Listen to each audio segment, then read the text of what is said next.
In this video, a young boy records himself rehearsing a school play using his mother's phone, intending for her to watch the performance later. His mother sits quietly in a chair behind him, observing as he paces back and forth through his lines.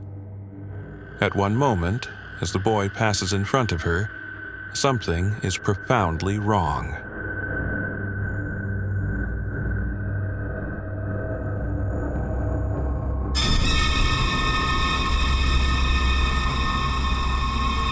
The figure seated behind him no longer appears as his mother. She is suddenly dressed in red, her skin a sickly gray, and her long dark hair is draped forward to completely conceal her face. Furthermore, her arms unnaturally hang at her sides, which is odd. When the boy walks past her again, the figure reverts to normal, as though nothing ever happened. The true unease of the footage lies not in the transformation itself, but in who it happens to be. This is not a stranger or an intruder. It is someone the boy knows, trusts, and loves. That quiet betrayal of familiarity is what makes the moment so deeply unsettling.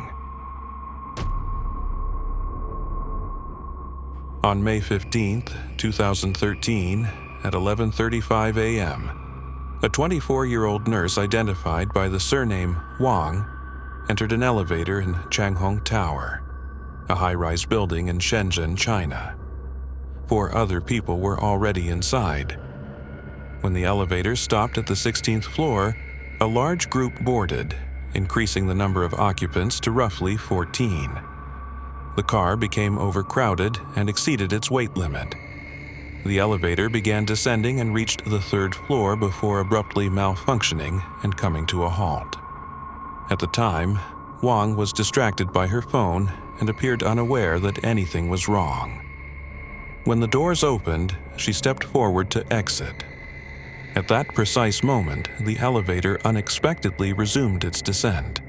Her upper torso was left outside the doors as the car moved downward, trapping her between floors.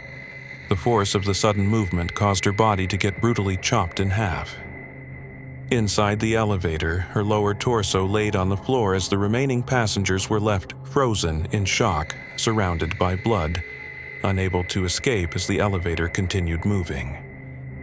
Approximately 2 minutes later, the elevator reached the 1st floor. A maintenance worker was forced to manually unlock the doors using a key, at which point the surviving passengers rushed out, visibly traumatized. Disturbingly, just 3 days earlier on May 12th, the company responsible for maintaining the building's elevators had reportedly completed a routine inspection. A building manager later stated publicly that no issues had been identified at the time. Following the incident, an official investigation was launched. The tragedy stands on its own as a grim reminder of how quickly ordinary moments can turn fatal, and how fragile the boundary is between routine and disaster. At an arcade somewhere in Asia, possibly China or Japan, an unsettling scene was recorded. At a Sega racing cabinet, the steering wheel began turning on its own, as if guided by unseen hands. Arcade steering wheels are not designed to move autonomously, yet this one did, smoothly and deliberately, as though an invisible player were calmly navigating the course. In China, stories of haunted arcades intersect with beliefs surrounding so-called hungry ghosts. Folklore suggests that spirits are drawn to flashing lights and repetitive sounds, mistaking them for ritual offerings. Older urban legends speak of machines that eat coins without starting, said to be ghosts stealing money they were never buried with. One particularly eerie belief warns that playing late at night during Ghost Month can attract a spirit who plays alongside you, subtly interfering with the controls until you inevitably lose.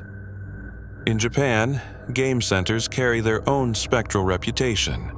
A long-standing urban legend claims that children who die young linger near places they loved most, and arcades, bright, noisy, and emotionally charged, are thought to act as magnets. During the 1980s and 1990s, arcades were also the sites of occasional crimes, further embedding them in a cultural memory of unrest. Over time, some came to believe that these spaces don't just host players, but quietly keep them. For more episodes, be sure to like, subscribe, and click the bell icon for notifications.